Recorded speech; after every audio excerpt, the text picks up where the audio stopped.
What's up, guys, and welcome to the Tim Sports Talk. And today we're talking about the release of longtime starting right tackle Morgan Moses of the Washington football team. And they do save a $7.75 million cap hit this year, as well as some cap room in 2022. And what does this mean for the future of this team?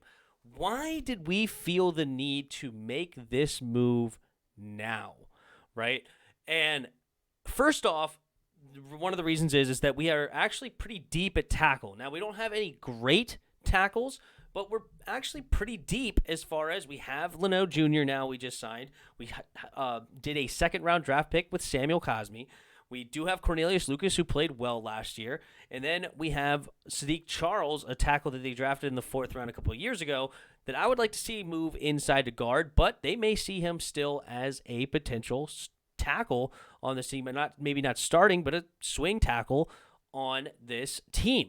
So still very interesting on what they're trying to do at the tackle spot, but that's number one reason why we felt that we could cut a tackle is that we're deep at tackle. Now, what does it also mean? Why did they feel that still they need to save some money? Some people are speculating it's to extend Jonathan Allen, which I think is odd because you don't really need to save the money this year because you're not going to pay him any more this year. It's going to be more money down the road.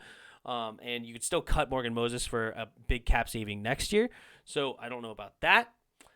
But nonetheless, hey, what does it mean if they actually want to go get a quarterback? Hold the phone. Are we still in the market for a potential trade for a quarterback? There's obviously some big names out there. I just talked about on yesterday's video, which thank you guys all for watching it, is Deshaun Watson apparently is still, we're on the radar for him, is still in play for Washington, even with all that's going on. And, you know, I'm sure we're monitoring the situation, but nonetheless, that's still an option. Aaron Rodgers is still not happy with Green Bay. Nobody knows what's going to happen there. And Green Bay really can't trade Rodgers until after June 1st anyway.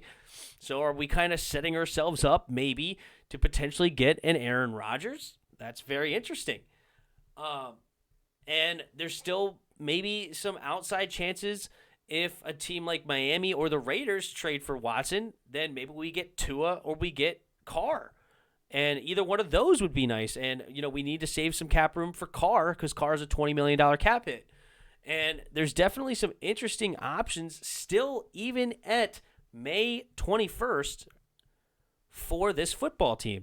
And I'm very, very interested to see what does this mean because we still had $13 million in cap space, which $13 million in cap space this year would have been plenty to, you know, sign free agents that may need to come in to replace an injury or, you know, like a mid-season injury or something like that. So we still had plenty of money to play with as far as injuries down the season, but you save $7.75 million for a reason.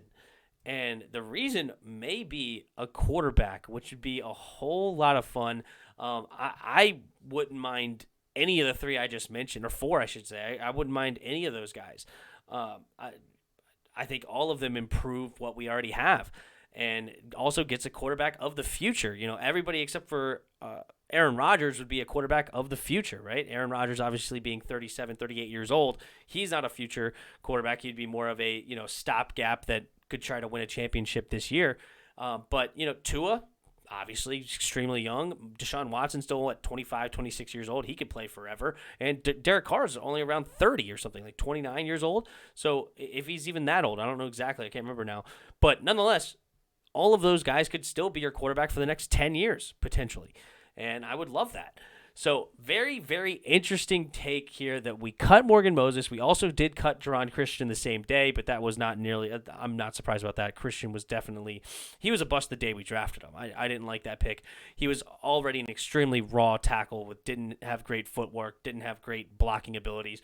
He was a basketball player that transferred to the tackle position, which is very, very weird. But nonetheless, it didn't work out, so he got cut. Anyway, you guys let me know what you guys think about all this down in the comments below. What does it mean for Washington? What are we doing here? Are we going for a quarterback? We're just trying to sign somebody else, or we just wanted to move on and just play our young guys? I don't know. You guys let me know what you guys think in the comments below. Hit that like button. Hit that subscribe button. Also, in the description below, there's a Discord link. Hop at our Discord and come talk some football. And last but not least, there are donation links in the description below. If you feel so kind, you could donate to the channel. And until next time, see ya!